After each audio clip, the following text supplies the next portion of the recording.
So, welcome everybody. My name is Rachel Thompson. I am a consultant admiral nurse for Lewy body dementia, and thank you for joining us today for this webinar on fluctuations in Lewy body dementia. So, these are our disclaimers, just to let know people we will be recording. Please do let us know if you want to use any of the information. Please do let us know first. Information about previous webinars can be found on the Community Practice website, which is on the Lewy Body Society charity website. So, without further ado, I'm going to just start off with telling you a little bit about the Lewy Body Dementia Community Practice. Some of you may have been before, so welcome back. As I said, we have a team of people, a steering group, who set up the community practice.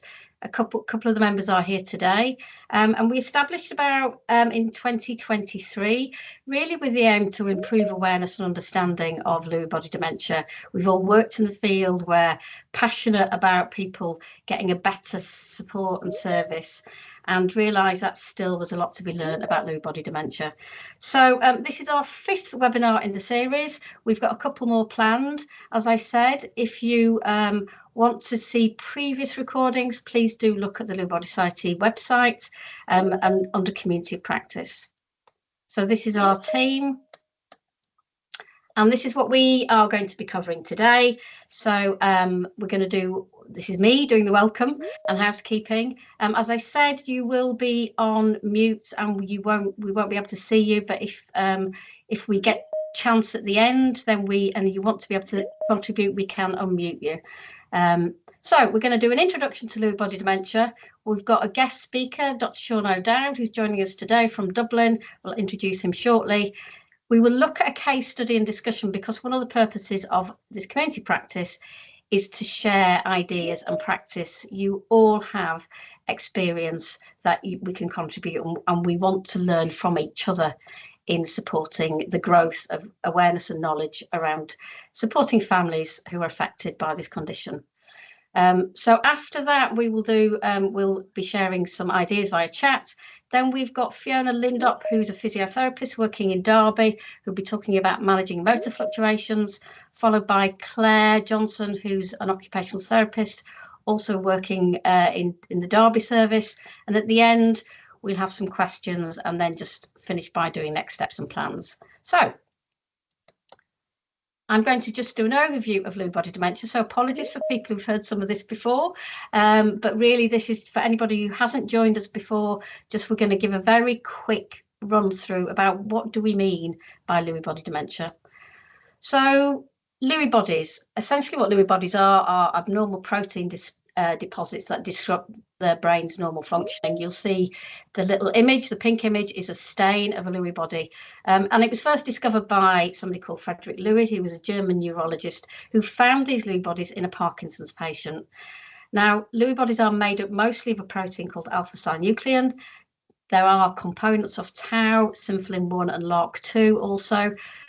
But essentially what we understand is that alpha-synuclein, the protein, misfolds and forms clumps inside neurons.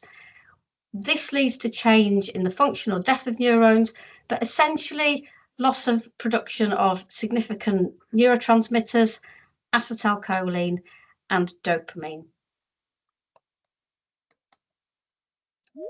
So Lewy body dementia, the 1-year rule. The term Lewy body dementia, how we use it is to include both Parkinson's disease dementia and dementia with Lewy bodies.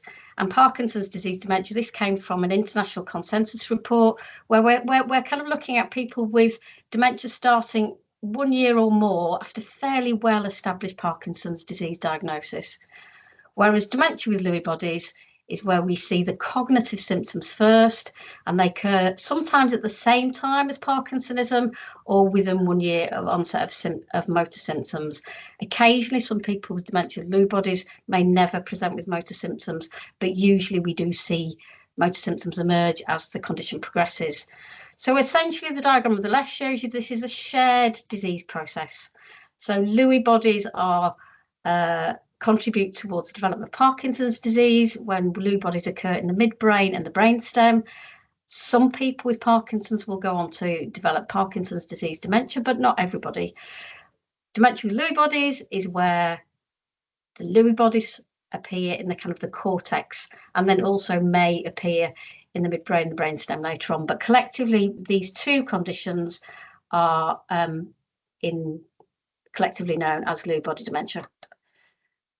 So we talk about core clinical features, and initially what we're saying is we're looking for cognitive decline and dementia. So you will see the clock drawing and the diagram drawing up at the top.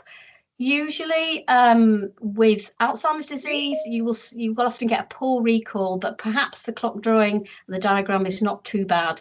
Whereas dementia with Lewy bodies, you'll see recall memories less affected earlier on, but people have significant issues around visual spatial impairment, and therefore things like clock drawing, diagram drawing are difficult. So there's 4 clinical features that we're generally looking out for. So Parkinsonism, which is the classic features of tremor, shuffling gait, rigidity, perhaps a stoop posture, reduced facial expressions. Visual hallucinations, which are usually of animals or small people, or sometimes people misplace faces, and we'll talk about Capgras in a minute. There's also REM, sleep behavior disorder. This is dream enactment, where people don't have control of their limbs as we would normally, and will be moving around in bed. They're literally acting out their dreams. And then cognitive fluctuations, which is, I'm not going to talk about because we're going to talk about these today, but are a significant symptom that many people struggle with. So when we're diagnosing dementia with Lewy bodies, we're looking for the cognitive changes first. As I said, usually attention and visual spatial difficulties, they're the most significant. And the core features, usually 2 for a probable diagnosis. And you will see the cognitive impairments. Up to 90% of people will experience this. The complex visual hallucinations, up to 80%. Parkinsonism will vary depending on whether it's Parkinson's dementia or dementia with Lewy bodies. And then REM, sleep behavior disorder, in about 75%. But the important thing about sleep is it often occurs years before other symptoms. And there are a number of other supportive features. So you will see here, and these are particularly impact on people's quality of life. So postural or orthostatic hypotension, that postural drop. Urinary problems, often particularly at night, constipation, gastroparesis. People may have problems with speech, articulation or word finding. They may have excess saliva, swallowing problems, loss of smell, taste, temperature regulation. And there are also another number of other neuropsychiatric symptoms that people can experience.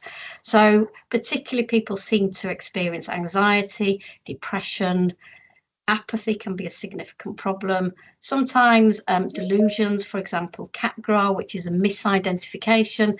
And then you can get hallucinations in other modalities. So before we move on to Sean talking to us about cognitive fluctuations, I was hoping to show you a short clip from a recent advert produced by some students on behalf of the Lewy Body Society. So I'm hopefully going to see if I can play this now. Nope, that's not going to work, is it? Let me just try that again and see if it'll work. No, okay. So we always, it's the classic, isn't it? Having technical problems. So don't worry, that is available on the Lewy Body Society YouTube. It's a very brief video of somebody experiencing cognitive fluctuations, but I'm going to move on to Sean, who's going to talk to us. Actually, was that it there? No, it's not playing, is it? So Sean, I'm delighted to invite you. Sean is a consultant neurologist at the Tallaght University in Dublin. He's also the clinical lead for the Irish National Dementia Services, and he's going to talk us through understanding cognitive fluctuations in Lewy body dementia. So over to you, Sean. Thank you. Great. Thank you very much, Rachel. Hope everyone can hear me. Thanks for asking me to talk today. I think this is one of the most sort of difficult and fascinating at once constructs that we see, this concept of cognitive fluctuation, and it's very prevalent in Lewy body dementia. So I'm just going to try to address some of the kind of burning questions around this phenomenon.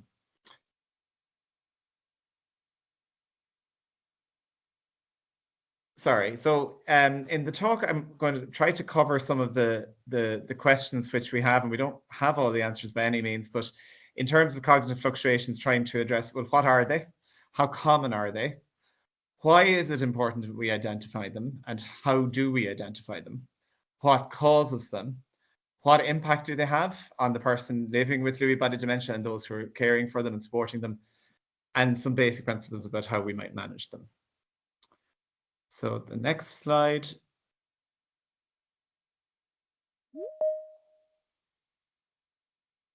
Yeah, so I was fortunate a few years ago to spend some time as a clinical fellow in Newcastle, working with many of the leading lights in DLB. And while I was there, I realized that very often we were all sort of talking about fluctuation and asking these questions over coffee. Well, what are these, and what do we know about them?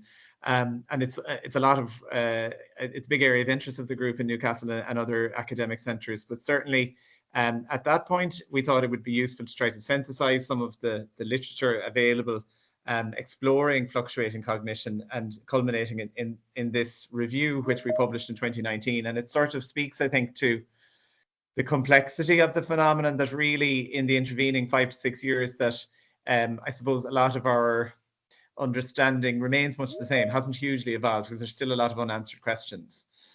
But if we move on, we'll talk a little bit about what these cognitive fluctuations are, because what we know from day-to-day clinical practice, and I run a cognitive clinic, a big regional cognitive clinic in Dublin with excellent colleagues, and we have very many people with DLB, but it can be very tricky to identify these clinically, and even in really big expert hands and big academic centres, this can be a challenge. So how do we define this cognitive fluctuation? So it's described as evidence of there being alterations in the level of alertness and attention that the person can have, with a big difference, a marked amplitude between their best and their worst performance. And that must be something which is spontaneous and periodic and transient, and it's internally driven. So it's not in response to external changes. So anybody with a vulnerable brain, cognitive impairment, or a dementia syndrome may be prone to very clear changes in their cognitive wherewithal if the environment or the stimulation around them is in some way changed or very dynamic.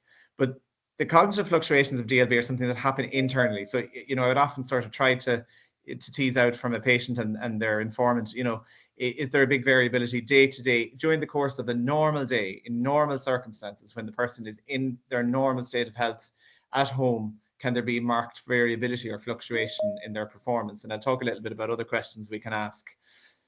And when you ask that, it's usually quite telling when it's, when it's roundly sort of endorsed with vigorous nodding, as opposed to the Alzheimer's group of patients where the response is, no, not usually, every day is much the same. And I suppose another key kind of qualitative difference is this is not sundowning. There's no diurnal rhythm to cognitive fluctuation. They can be quite unpredictable. They can be very brief, and we know neurophysiologically they can be captured as very brief second-to-second variability. But in terms of clinical experiences, they can vary within minutes, within hours, sometimes days or weeks in more profound episodes. And how do people volunteer or describe them? And again, this can often be very telling. We learn most from listening to our patients and their families. And I remember this description a few years ago, given by a patient's wife, saying it's a fluctuation was like a sea fog rolling in, and then at some point the fog rolls out again. I think that was a really sort of eloquent description of what the experience is like. So we'll move on to the next one. Rachel, please.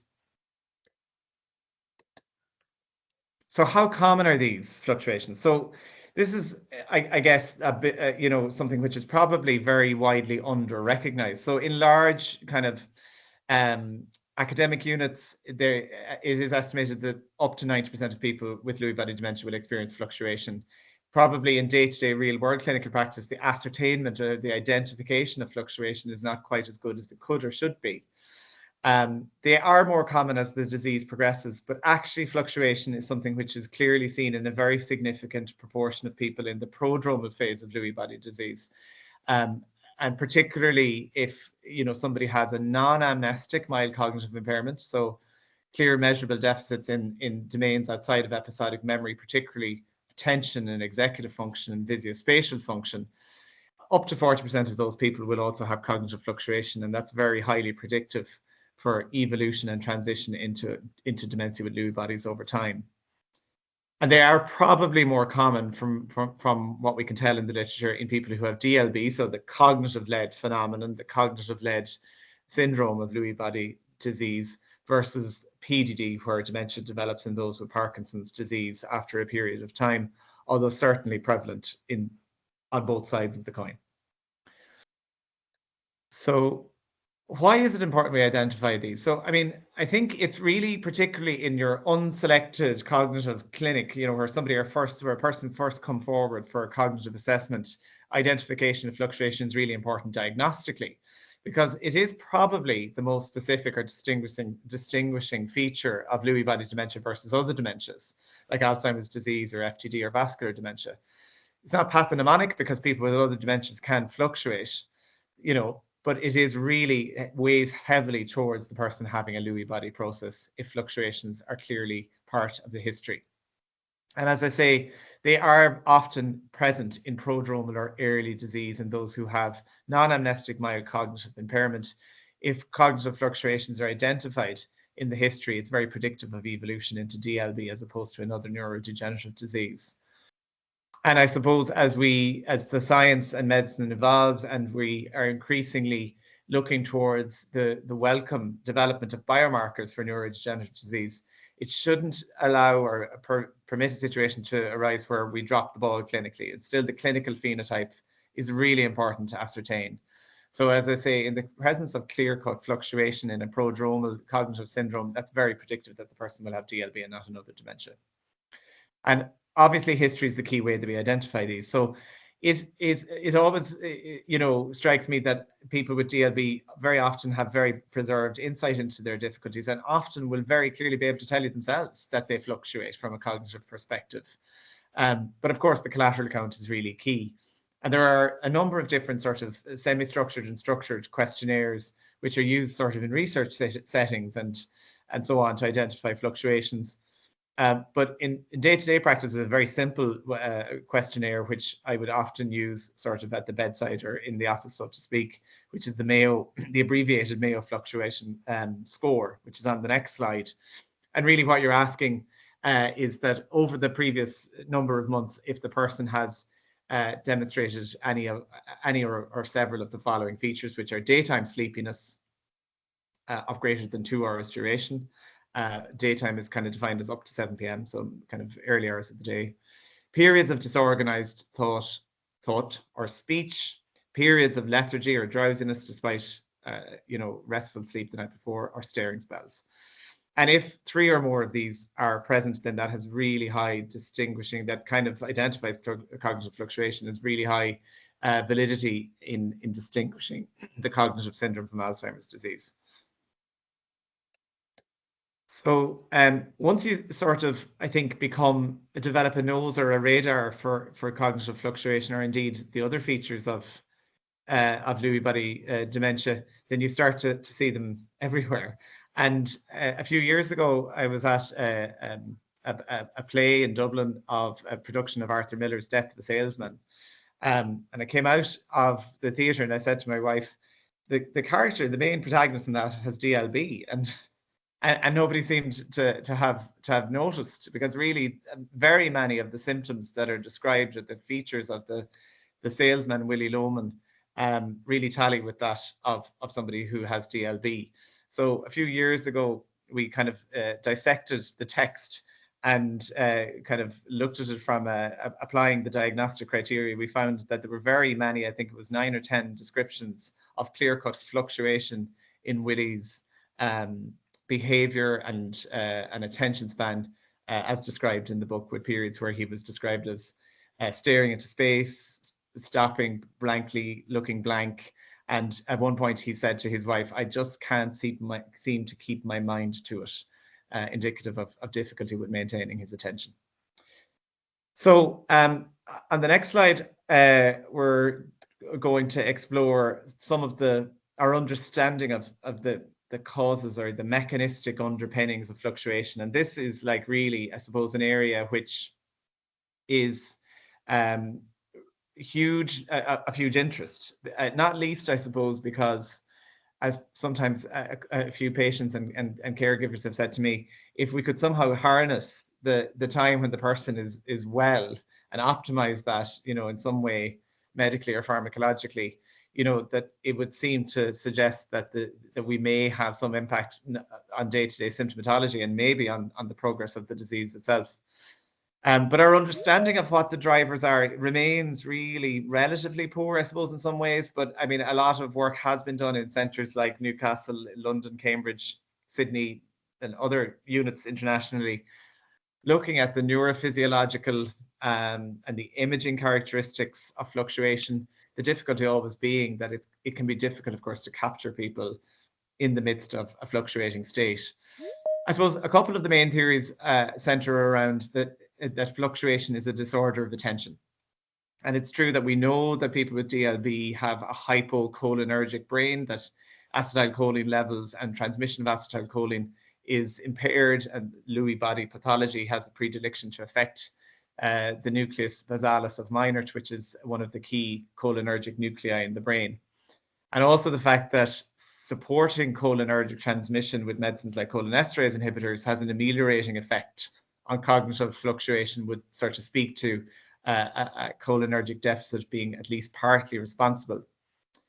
There's also some evidence suggesting that the default mode network is behaving abnormally when people are experiencing cognitive fluctuation. And the default mode network is a sort of an elegant interplay of various parts of the brain which are responsible for engaging our attention. So default mode network is active when we're in a sort of a rest and quiescence state, and then is switched off when we need to attend or be vigilant to something. And there's some evidence in the literature from functional imaging and so on that switch doesn't work well in people with fluctuations in DLB. And there's also some evidence suggesting more broadly that the dynamic connectivity within our brains is not as responsive as what it would be in a normal brain. And I kind of think of this somehow as that a kind of a common theme through DLB is rigidity. So the persons very often have some of the rigidity of Parkinsonism. Very often their behavioral repertoire can become quite rigid, can't it? And also their brain function can become quite rigid. It's not as dynamic. They don't seem to be able to switch on and off networks as responsively to demand as normal age-matched individuals. There's also a lot of literature to suggest that there's a component of abnormality in our sleep-wake cycle in people who have DLB and who fluctuate, and that what we're seeing is a manifestation of a disorder of arousal and sleep. And we know from pathological studies that there is evidence of hypothalamic involvement in this disease. And we know clearly from day-to-day clinical practice that sleep-wake homeostasis is not normal in people with DLB. And much of our arousal networks in terms of the pathways that are engaged are related to monoaminergic pathways, so noradrenaline levels. And again, there is some evidence of deficiencies in that part of the brain stem in people who have fluctuations in DLB. And I suppose, again, sort of a common construct is that really what we're seeing is a loss of neuronal synchrony, a loss of a sort of responsive activation of different brain networks to engage and sustain and maintain attention and alertness. So next slide. So I suppose what can be clear is that people with DLB often have excessive daytime somnolence. And as Rachel would have said in the introduction, that's one of the supportive clinical features in the consensus criteria. And it's very common, something that you tease out quite quickly in a first assessment in somebody who's presented with cognitive concerns, that there's excessive daytime somnolence, which will often put you down a path towards identifying that they may be developing DLB versus Alzheimer's disease or frontotemporal dementia, where insomnia tends to be the more overriding sleep disturbance. And I suppose when sleepiness is described, and sometimes it can be difficult to tease out sleepiness from fatigue, from, disordered attention. But clearly, these people can have both that disordered attention and arousal and overt sleepiness. And overt sleepiness, can be measured, quite quickly with, something like an Epworth sleepiness scale, which is, 8 questions, and you can score that to confirm quantitatively that somebody is experiencing abnormal daytime sleepiness. And if you have established that there's abnormal daytime sleepiness, then it sort of behoves us to clarify, well, is there something which is affecting their night sleep, their nocturnal sleep? Because as we often say, bad nights make for bad days. And in that regard, the history taking should clarify if there are perhaps undertreated motor symptoms leading to, discomfort and poor bed mobility. Is there any history to suggest sleep disordered breathing or obstructive sleep apnea? Very common in people with Parkinsonian disorders, even in those who have normal BMI, and often, as we know, people in this group may have a normal or even a low BMI. But sleep disordered breathing is overrepresented in this group, and possibly partly because this is a group when they tend to go to bed, when they lie down, they tend to lie and sleep supine. And indeed, one of the interventions for relatively mild OSA is this device called I don't know if it's a ZZome or a ZZome. I'm never quite sure how to pronounce it, but it's sort of a device that's strapped onto one's back at night, and it kind of forces you to lie on your side and reduce the risk of the flappy airways that characterize the supine desaturations that we see in sleep disordered breathing. But it's really important to try and identify if sleep disordered breathing is present, because it's treatable. And that can lead to more restorative sleep and then perhaps less excessive daytime somnolence. Same is true for restless legs. Again, overrepresented in people with DLB. But 80% of people who have restless legs, which is something you can identify clinically with a few clinical questions and an examination to exclude other causes, about 80% of those people will have a sleep correlate, a thing called periodic limb movements in sleep, which occur during non-REM sleep and are very intrusive and inimical to sleep quality, leading to sort of micro arousals. And the person may not even be particularly aware that that's the case, but it has a very negative effect on sleep efficiency and the restorative quality of sleep. So again, an exploration in the history as to whether that might be causing disturbed night's sleep is useful. And then, of course, people with DLB are sort of particularly primed to other parasomnias, such as REM sleep behavior disorder, which Rachel referenced as one of the key core clinical features of DLB, as well as non-REM parasomnias, or confusional arousals, as they're sometimes referred to, all of which can contribute to poor sleep quality. And it's true that the architecture of sleep, as we know from polysomnography in people with DLB, is really distorted. So when we see excessive daytime somnolence traveling along with broader cognitive fluctuation, it is worth exploring what might perhaps be contributing to that from a nocturnal sleep quality. Although very often you go down this route of questioning and you find that there isn't really anything else going on, and the person just has a sleepy brain, which we know people with DLB do, again, speaking to perhaps deficiencies in arousal systems. So next slide. And then, of course, the overlap with delirium, which is something which has been recognized for several decades now.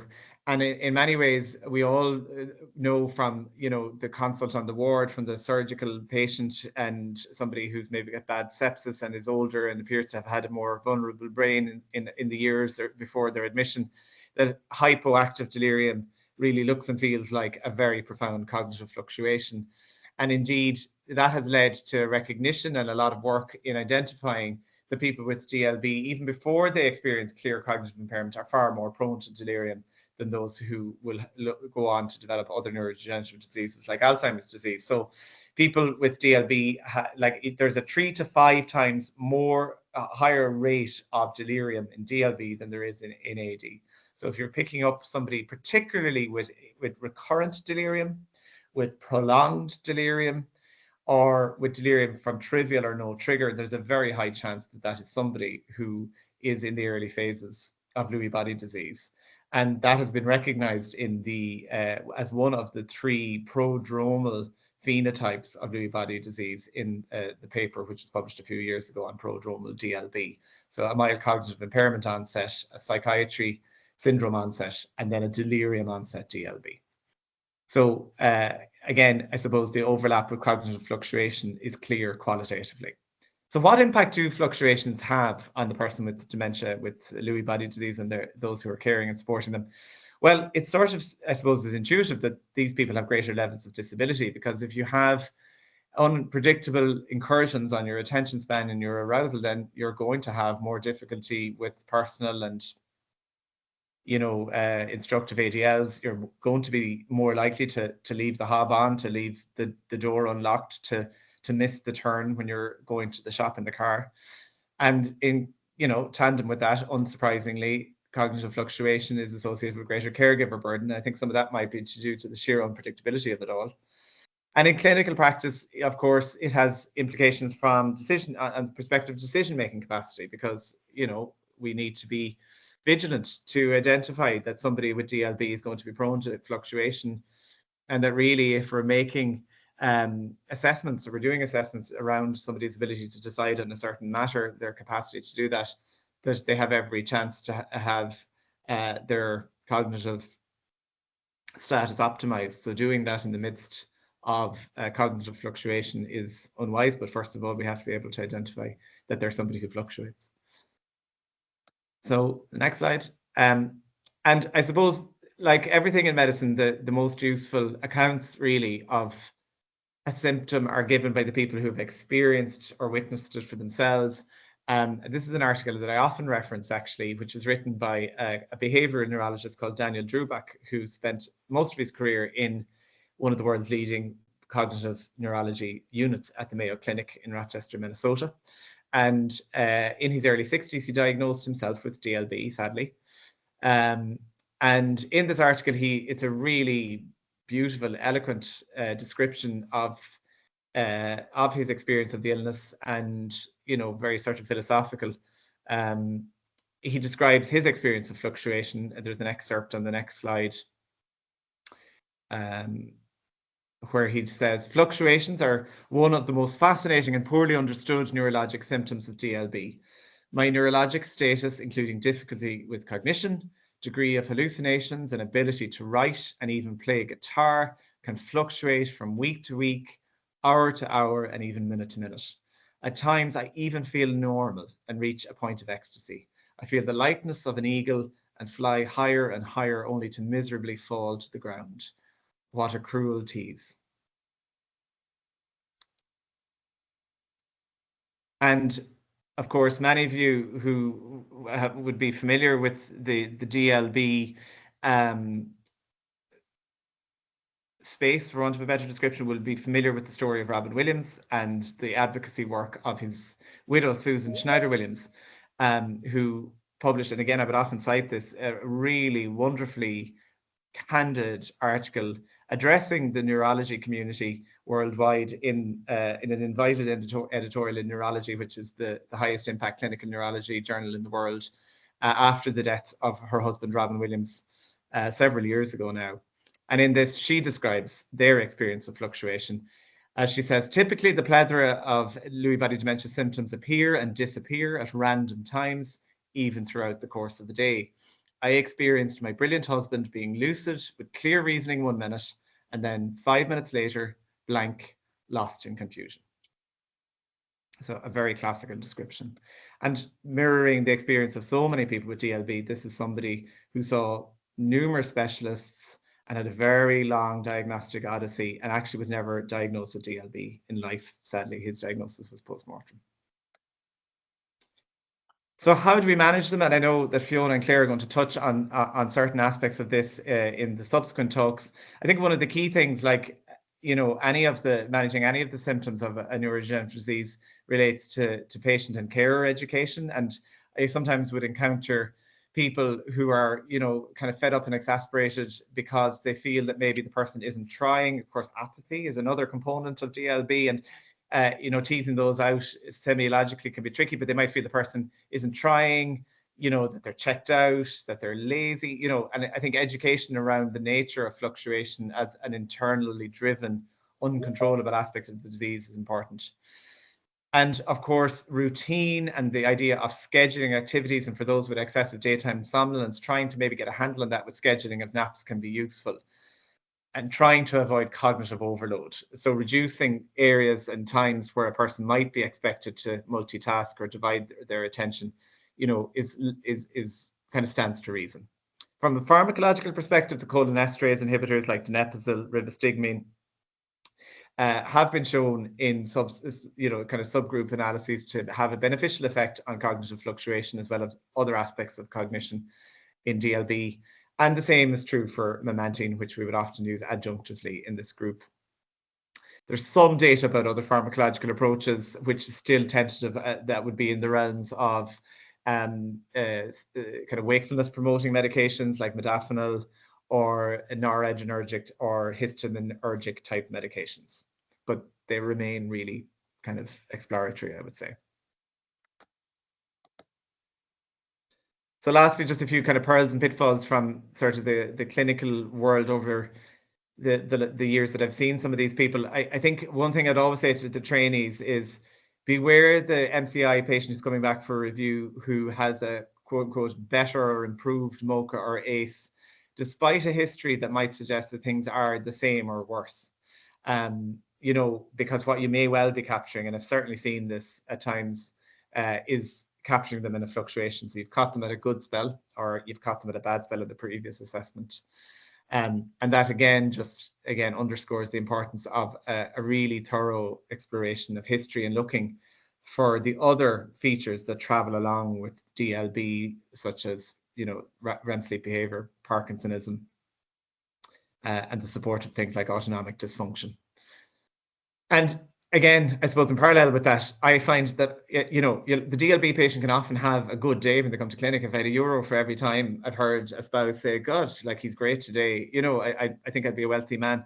And that's well recognized, I think, in clinical practice, and perhaps particularly say in the earlier phases of the disease. I think that's probably because these people still have clearly some functional capacity to perk up and to be alert and engaged and so on, and perhaps in the relatively novel environment that a medical appointment entails when they come into a clinic in the early phase of the disease, that might lead itself to this sort of somewhat misleading uptick in performance. Like all things in medicine, I suppose, we need to be careful that we don't overcall things, and cognitive fluctuations are seen, of course, in other neurodegenerative diseases. I think it's the quality of the fluctuation is the key. So it's to be expected that somebody with a neurodegenerative disease or dementia will have a functional fluctuation when their environment or their circumstances change, they're unwell medically, systemically, infection, metabolically, or they're in a challenging, environment. But one of the key differentials really is the Alzheimer's disease patient, their difficulties will be exacerbated in the domains that are already affected. So things like immediate and anterograde memory, but they're alert, whereas the qualitatively, the fluctuating DLB patient is not alert. They're drowsy, they drift off. And lastly, something that I've seen happen over the years as well is a concern that that somebody who's fluctuating and having cognitive fluctuations is experiencing seizures. So absence seizures are something which they're a generalized seizure that almost exclusively happen in young people, children as part of a generalized epilepsy syndrome, or occasionally in people with more complex epilepsy when they're older. But in an older adult setting, what can happen, and certainly we know in dementia that there is an overrepresentation of epilepsy, is people can have a complex partial seizure. However, complex partial seizures tend to be brief, stereotyped, and usually have some positive phenomenology. So by that, there is usually some sort of motor phenomenon, be that gaze deviation, head version, lip smacking, automatisms, fidgeting movements of the fingers or of the leg or what have you.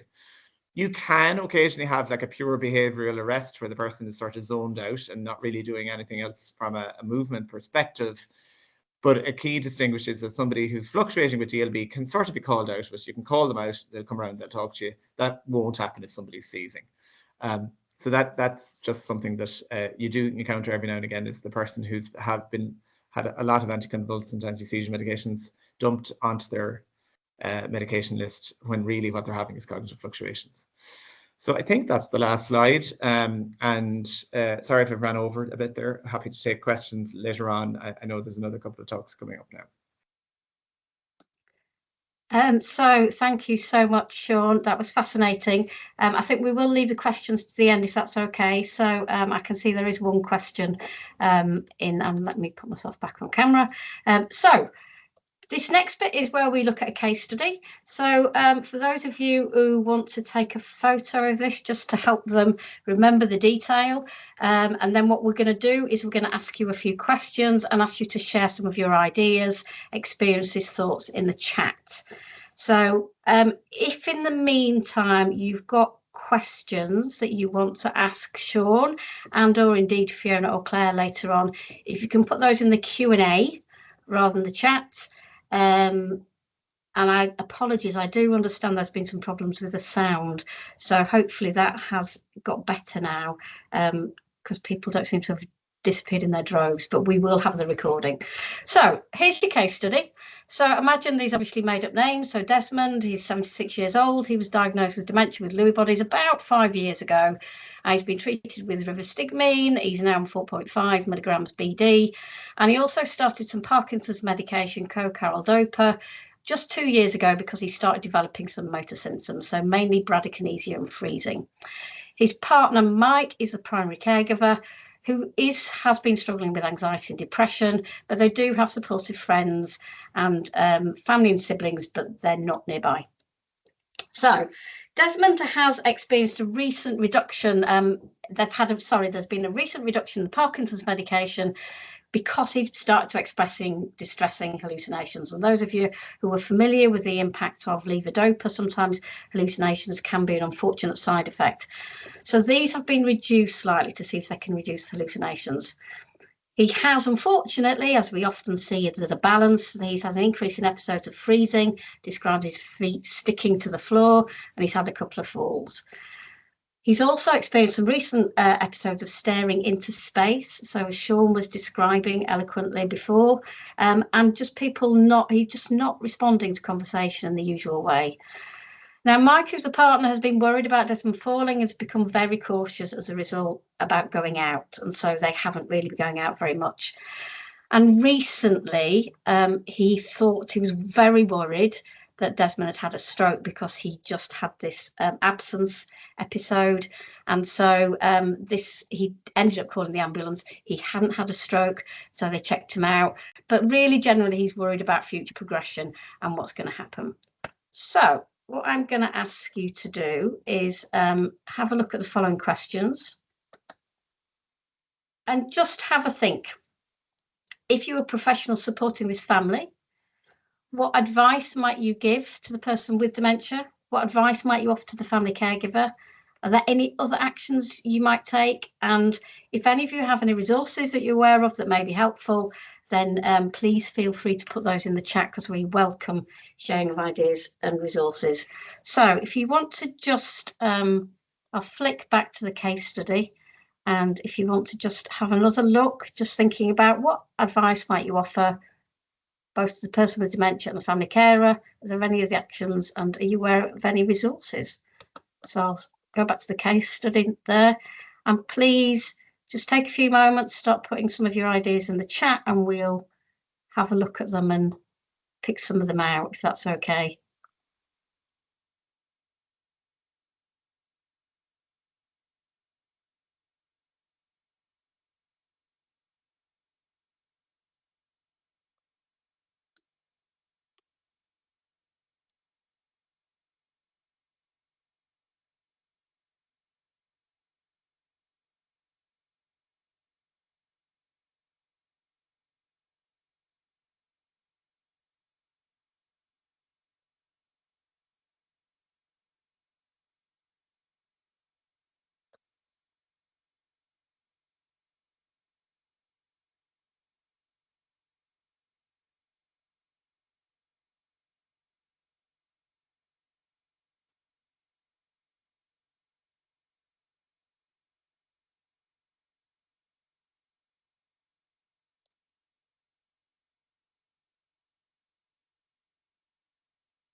So thank you. Somebody's put in the chat the link to the Understanding Lewy Body Dementia leaflet. It's helpful for carers. Thank you, Maria. And Julia, yes, would need to just check with Sean, but we usually make the slides in a PDF version available on the website. Those will be on the Lewy Body Society website page. So can't see any comments coming through. Oh, yes, thank you. I can see them now.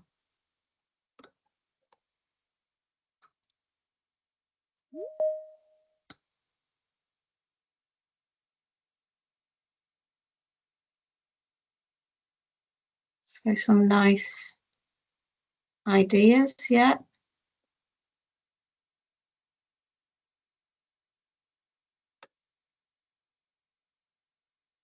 Yeah, Rowena, further medication review might be helpful. There's often a real balancing act with medications in Lewy body. It's very difficult. We've got a suggestion from Rosalind about referral to a carer centre. I think there's, and Ruth about thinking with other understanding of LBD, because peer support, just knowing, I would say from my clinical experience, just for people knowing that this is something that happens to other people. We've got a couple of suggestions about falls team referrals, physio referrals, certainly around the falls, increase in falls, how to manage that. No, thank you, Jane. Yeah, I mean, clearly Mike is struggling. So is there something that he can be supported with around his own anxiety, depression? Gara, review sleep and rest time during the day. Yeah, really important that we're monitoring that, because as Sean was explaining, there's sometimes overlap between daytime somnolence and just working out, is there anything that can be done to kind of increase activity that might help kind of keep people stimulated? Yeah, could the river mean be increased? It's on 4.5 BD, that might help. I'm sure we may come back to that later. Links to the Diamond Lewy Toolkit, yeah, really good. If people have not come across that, please do have a little look. Not for everybody, because it can be a bit overwhelming for families, but please do share. So Nicola working closely, with specialist Parkinson's, collaborative working, yeah, really helpful, because collectively I think we can really help.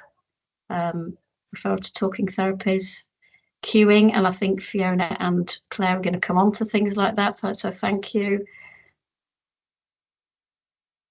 Yeah, some ideas about physio and getting the OT for supportive equipment, psychoeducation, carers groups.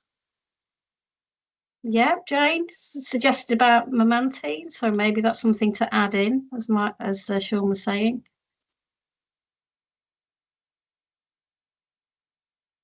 So befriending, walking groups. Brilliant. Talking therapies. Got some brilliant ideas. Thank you so much, everybody. Yeah, some stimulation for both Mike and Desmond, I would say. Probably helpful, thinking about footwear. So what we will do is we will collate your comments, so please do feel free to carry on. So thinking about sleep is clearly important, isn't it? So I'm going to move us on. So thank you so much for all of that, and please do remember to start putting your questions in the Q&A box so we can address them later. So I'm going to welcome Fiona. Welcome, Fiona, who's a specialist physio working with the Derby Advanced Parkinson's Services. So welcome, over to you. Thank you very much. So in terms of managing the motor fluctuations, because they, although there are all the cognitive fluctuations we've talked about already, motor fluctuations happen as well and are very much influenced by those cognitive fluctuations too. Very often Lewy body dementia can look like Parkinson's, but it can have subtle differences as well. So in Parkinson's, you have an asymmetrical bradykinesia, which is that poverty of movement and slow speed. The rigidity is more in the limbs than it is in the trunk. Tremor is present for 2/3 of people in Parkinson's, and postural instability is present. Somebody with Parkinson's might not be falling early on, but they'd certainly have trouble with their automatic reactions. But untreated for a while, they might well have early falls. But in Lewy body dementia, it may well still look like Parkinson's. It may be more asymmetrical, but you have got a chance of it being a more symmetrical presentation, which can throw people off the scent. The rigidity might be a little bit more in the trunk than it is in the limbs. Tremor is a bit less likely, not impossible. But there is a greater risk of postural instability and falls, and partly because of that link with the cognitive fluctuations as well. And you're more likely to have fluctuations across the day than somebody with Parkinson's. Next slide, please. So looking at some of those mobility complications, as already suggested in the case study, we can get festination, which is where somebody precedes freezing and they're on their toes, their heels are in the air, it's a shuffling on tiptoe, and then they come to an abrupt halt with a freeze.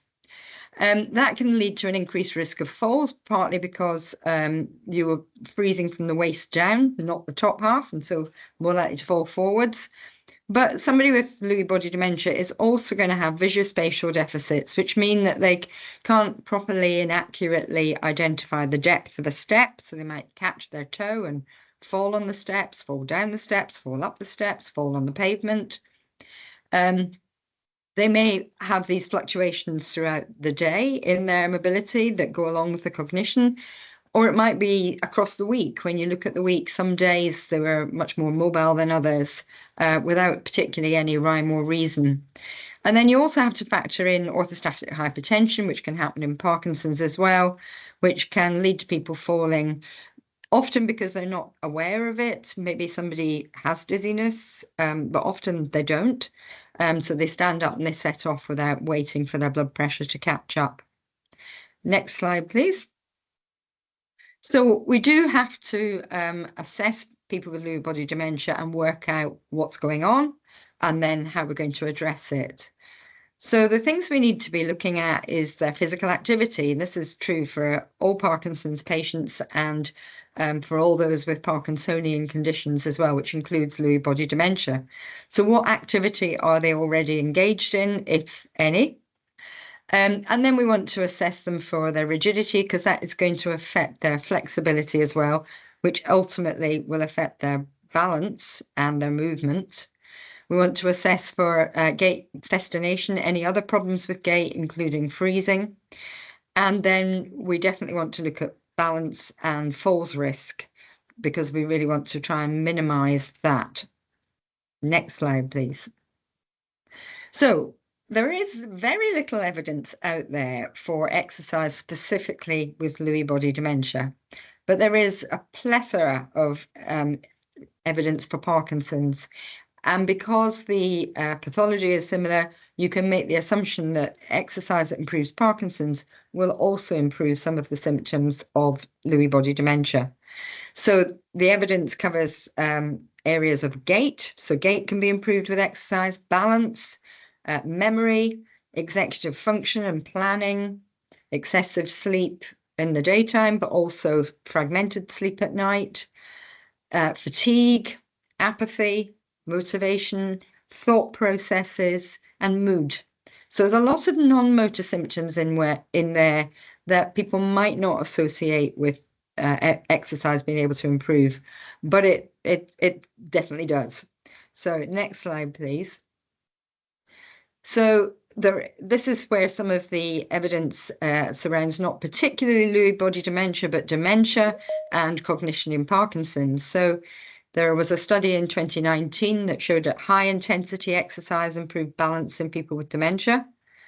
And one by Da Silva in 2018 showed that in Parkinson's, exercise improved cognition, specifically their global cognitive function, processing speed, attention, and their mental flexibility.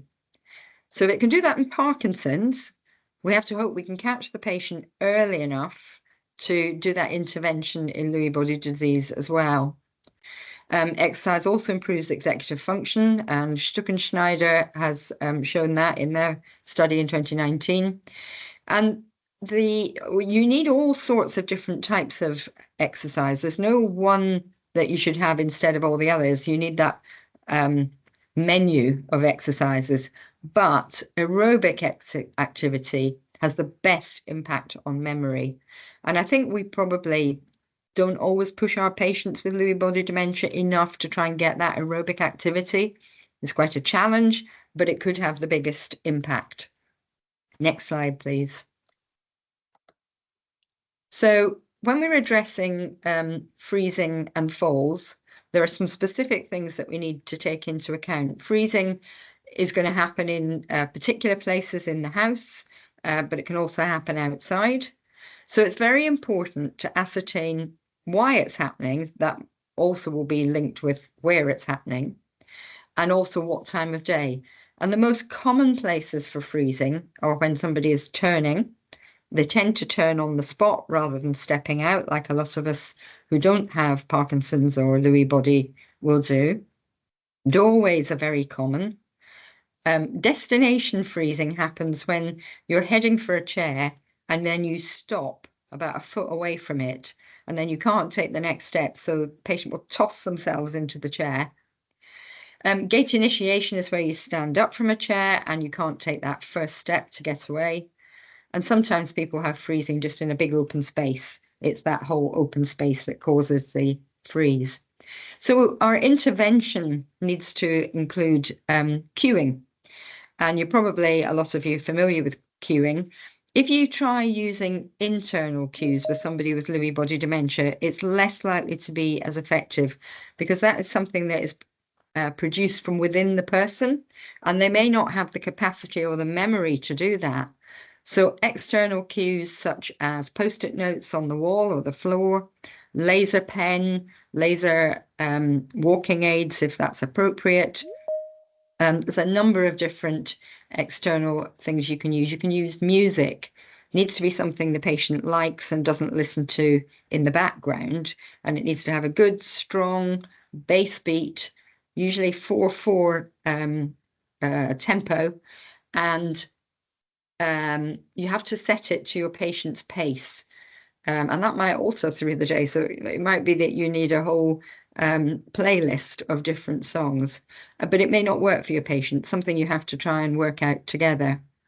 And then advice and support for the caregiver is absolutely essential so that they can help prevent the freezing, because if you're walking and talking, you're more likely to freeze. If you're walking and carrying, you're more likely to freeze. So the caregiver understanding that can be really beneficial. When it comes to balance and falls, again, we want to know, why did they fall and when did they fall and which way did they fall, because that gives us a lot of clues. The why is quite important because it will tell you whether the patient has an understanding of what happens in their balance. If, for instance, they climbed on a chair to change a light bulb, which isn't recommended because automatic reactions are much slower, then there is that risky behavior. Whereas it might simply be that they fell when they stood up from a chair and couldn't quite get their balance. You can use a 3-step falls predictor test, which asks 2 questions and then measures a 6-meter walk. And you just measure the 4-meter bit in the middle, but that will give you the likelihood of somebody falling in the next 6 months. Dual tasking, so as I've already mentioned, in terms of freezing with doing walking and talking or walking and carrying, that is a risk, but you can determine just how risky it is for your patient by doing a timed up and go. And then on top of your time for a normal timed up and go, you get the patient to do something cognitively, such as naming boys' names beginning with a particular letter or naming fruits. And then you get them to do the walk again at the same time as clapping their hands or doing something else as a motor function. And you can measure the difference that there is. Usually they're much slower. And if it's outside a particular boundary, there is an actual assessment form that you can use for this that is validated. You can also do it with a 10-meter walk if you prefer. In terms of choosing a walking aid, you have to think about your patient's ability to take on new equipment.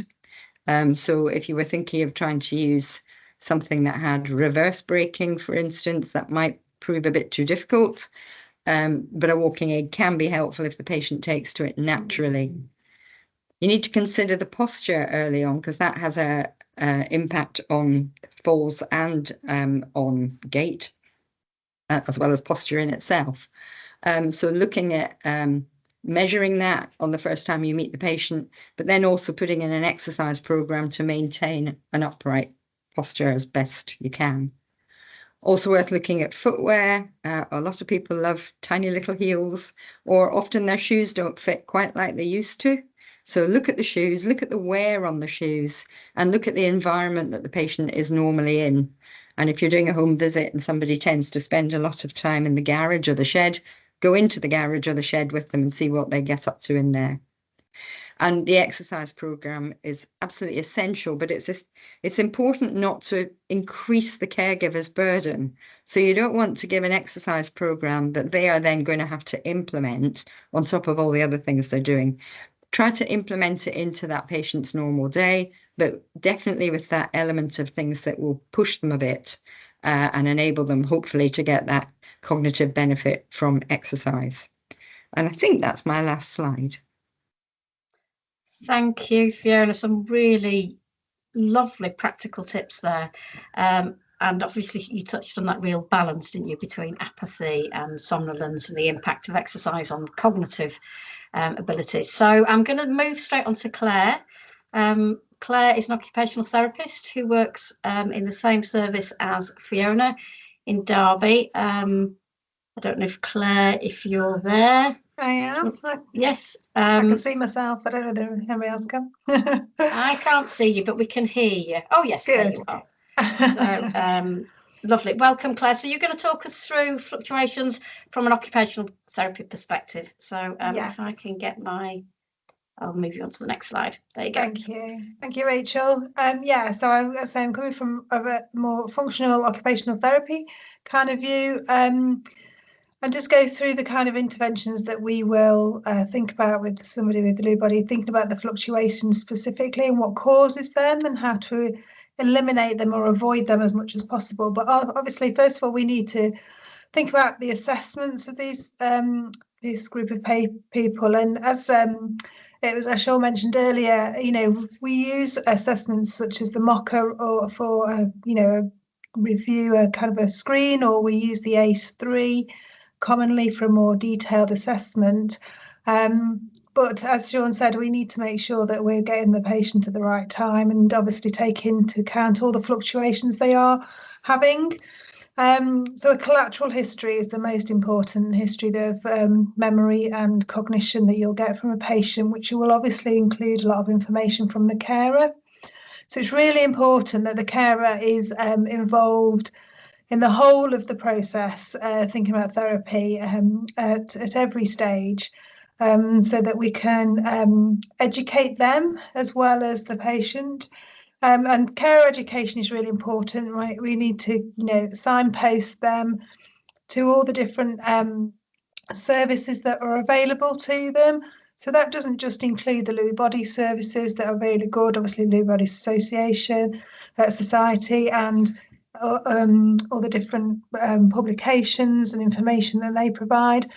But obviously patients can also access any of the dementia services that are available. And the Alzheimer's Society also obviously have local cafes and things like that they could access as well, different groups that they may be able to go to.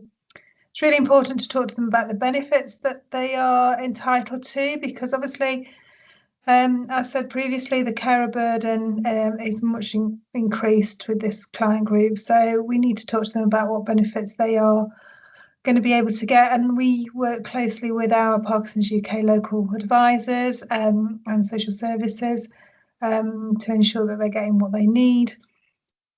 Have a look at what external support networks they have around them. So obviously, is that in family, social networks, any support networks that we have through our service, which I'll talk about in a short while, any kind of mental health services, talking mental health, all of those sort of things that are available to both the patient and The carer, as I know that some of you put in the chat as well, it's really important to for the carers to be at their optimum level health-wise, so that they can support the patients. And then talking about advanced care planning at any stage as well is really important. And that may not be the OT role specifically, but we definitely have a part to play in that, and liaise with the medics as well in that kind of area. So moving on.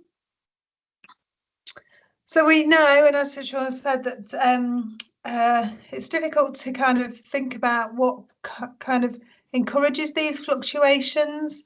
And the caregivers do say that concurrent illnesses, social stresses, time spent in unfamiliar environments, cognitively demanding situations, and fatigue are the kind of high risk areas for these fluctuations to occur.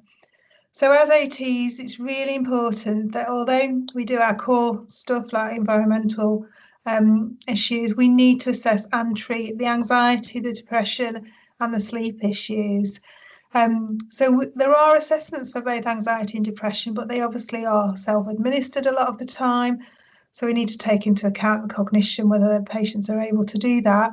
But again, a collateral history of talking to them and the carers about what increases their anxiety, at what times of the day their anxieties will have an impact on them, looking at how to manage anxiety through different therapies, so whether we look at relaxation therapy, whether we look at breathing techniques, those sort of things.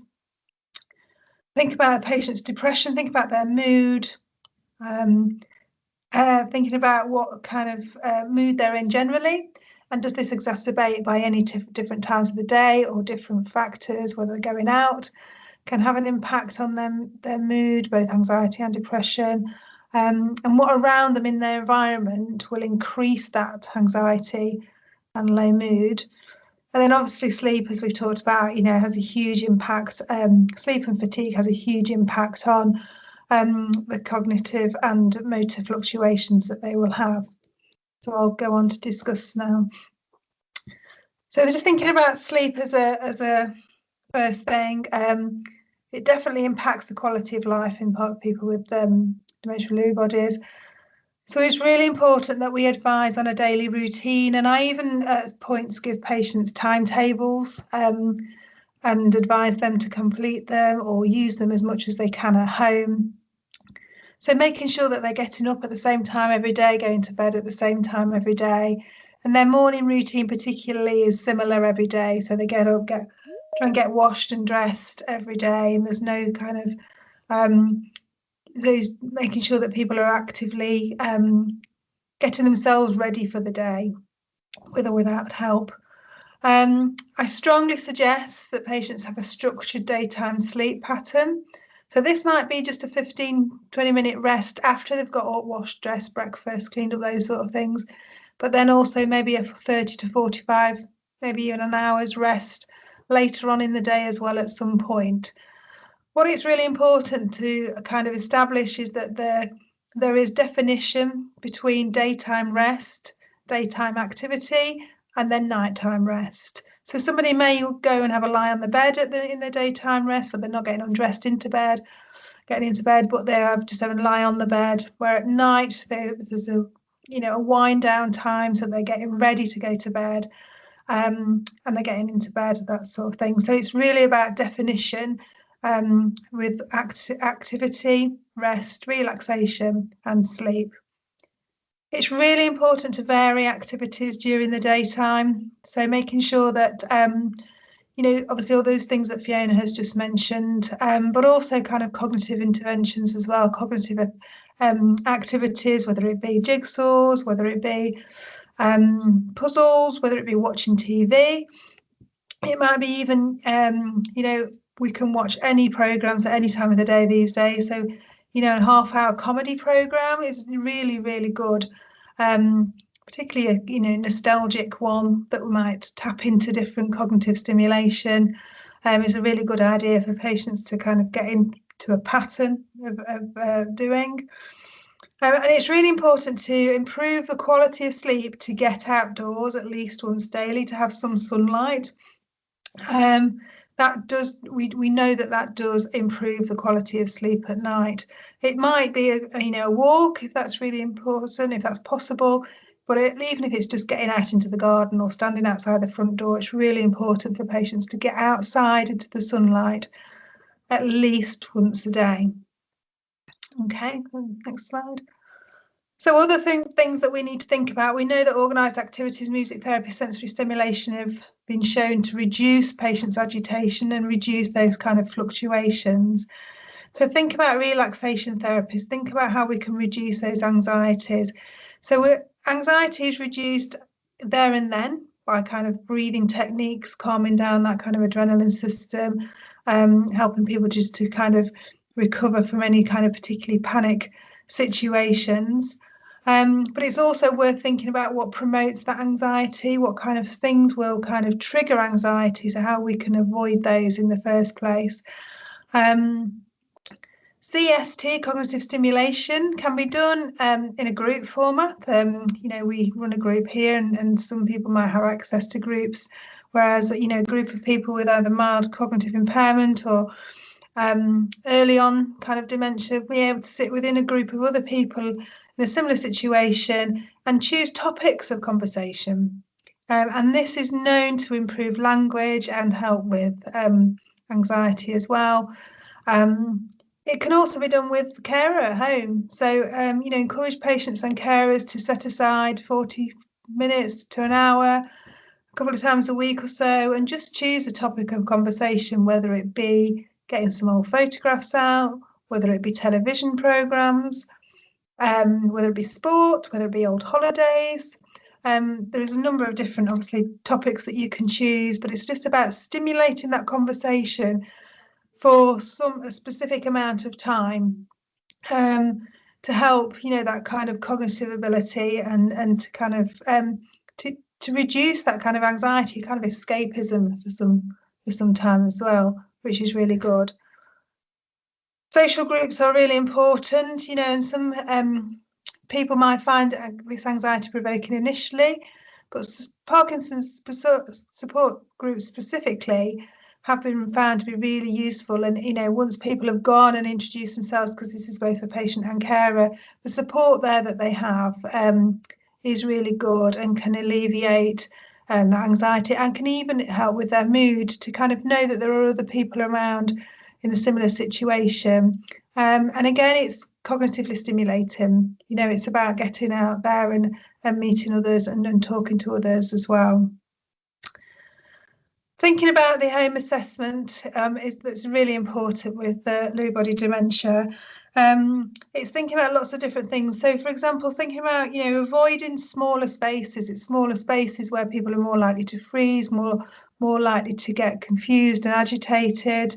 So think about for example, just getting from bedroom to toilet. You'd be amazed how many people maybe go lying in the bed, side of the bed closest to the toilet.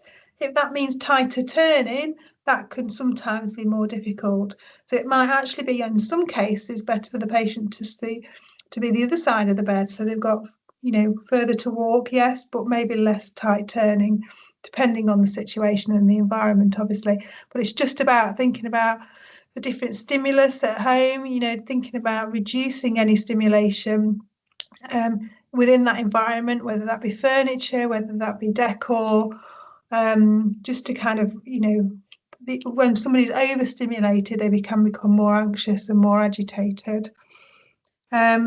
Just thinking about the memory that they have. Just think about labeling things and that sort of thing. Plan as much as they possibly can. They might want to use a whiteboard at home where things are up visually, so they see that a lot. And again, as Fiona mentioned briefly about the equipment, if something needs to be learned how to use, then they're going to struggle with that. So finally, just think about these strategies. So we're going to use cues to initiate and maintain movement and planning.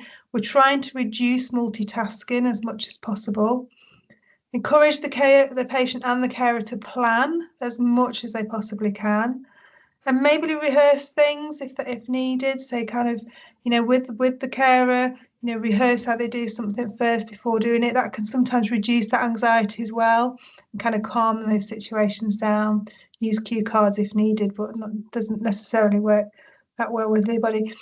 But it's about stop, think, plan, do. So if they're trying to, do something and they find it really difficult, just stop what they're doing at the time and get them to breathe, think about their breathing, think about what it is they're aiming to do, but plan how they're going to do it first before doing it.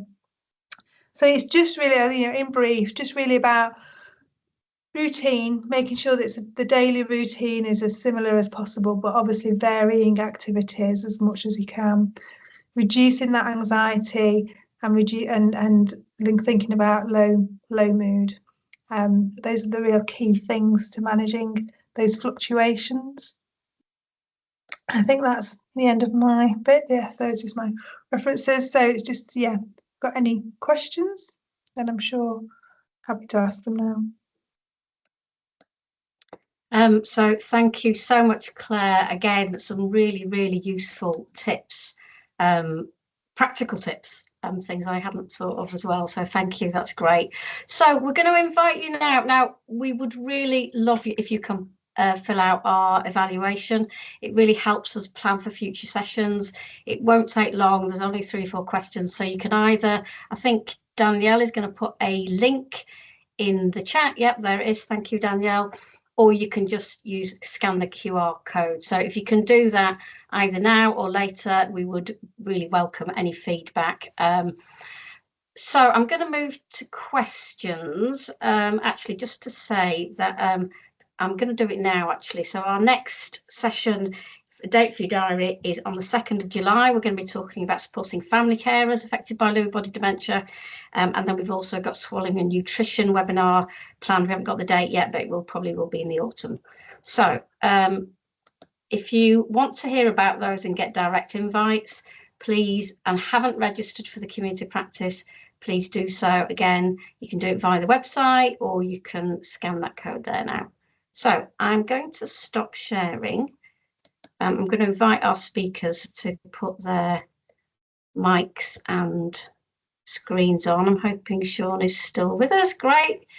So, Alison, do you want to talk us through some of the questions that have come up? Yes, we've got one on fluctuations, and I don't know if Sean can maybe start off having a think about whether fluctuations affect younger people in the same way, and if so, any differences people should be aware of.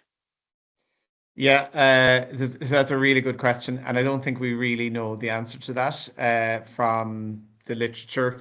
Like the concept of early onset DLBs or DLB presenting before 65 is, I mean, we see it, of course, but it really hasn't been very well studied, or we don't have large cohorts really yet. There is really no, there was one large study a couple of years ago on the phenotype. The numbers were very small.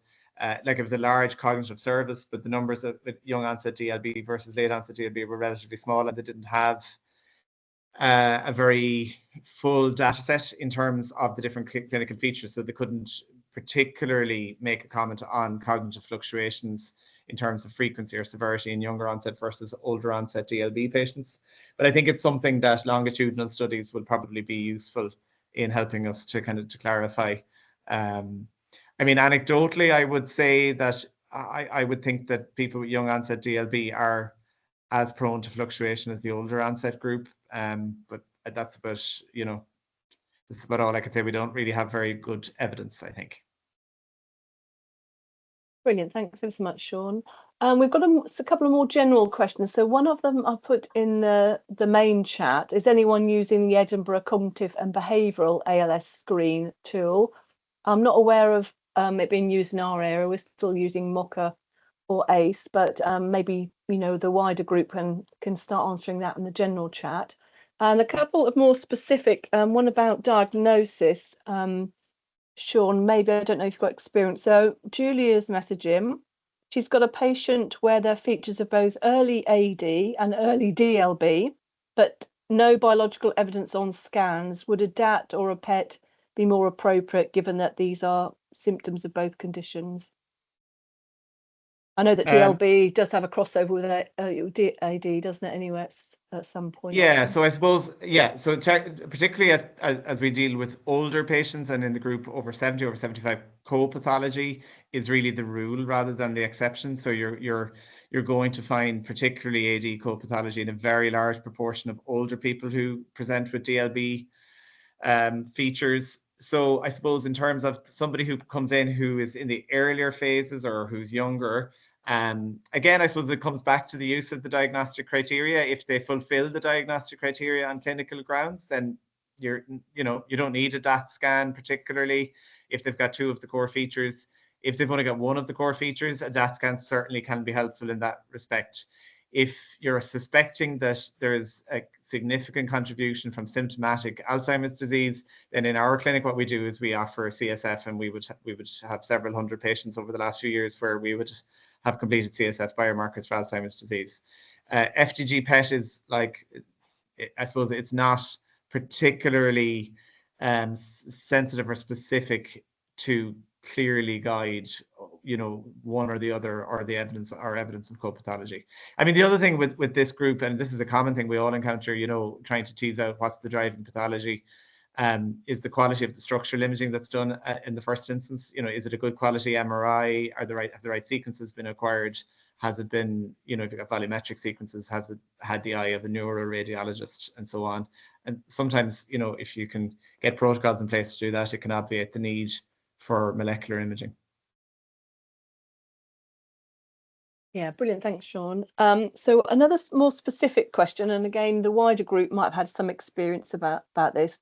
But do you have any thoughts on anti-dementia medications in people with epilepsy, the risks versus the burdens really of prescribing anti-dementia medication for people with epilepsy? Yeah, so I would have no qualms about offering a cholinesterase inhibitor to somebody with epilepsy. I would obviously tell them that there's a small chance that it may exacerbate their epilepsy, but I'd cross that bridge if that arose.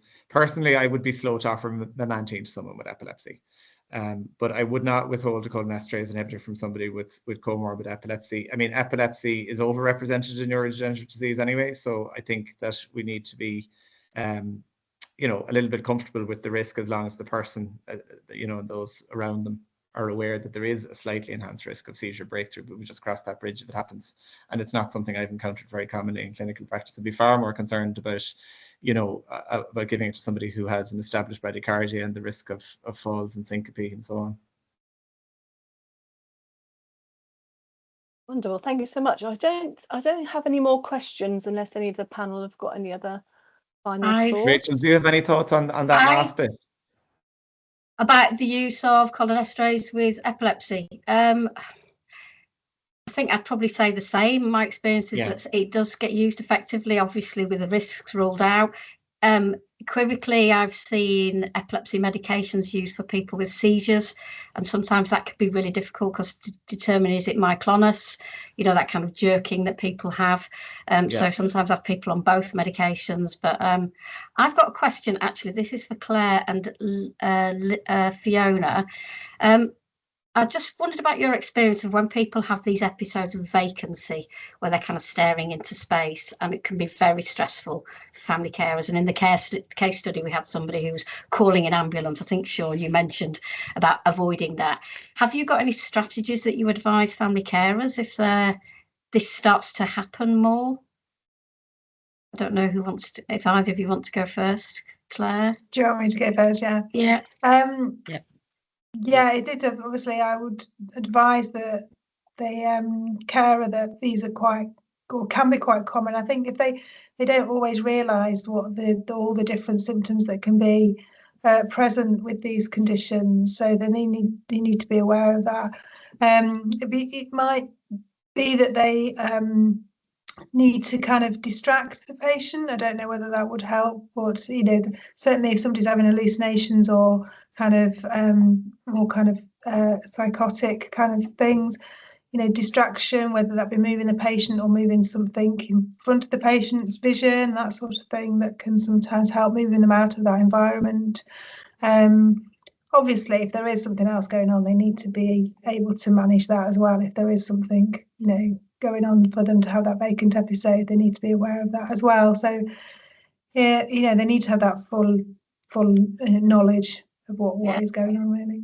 Thanks, Claire. Fiona, did you want to add anything?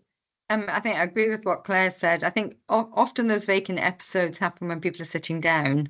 And so there's very little you can do at that point, and just for the caregiver to understand. But I think otherwise it's about trying to keep somebody active, so they're more stimulated. And it's quite hard to have a vacant episode if you're in the middle of a walk or doing some exercise. So as active as possible is the best solution, I think.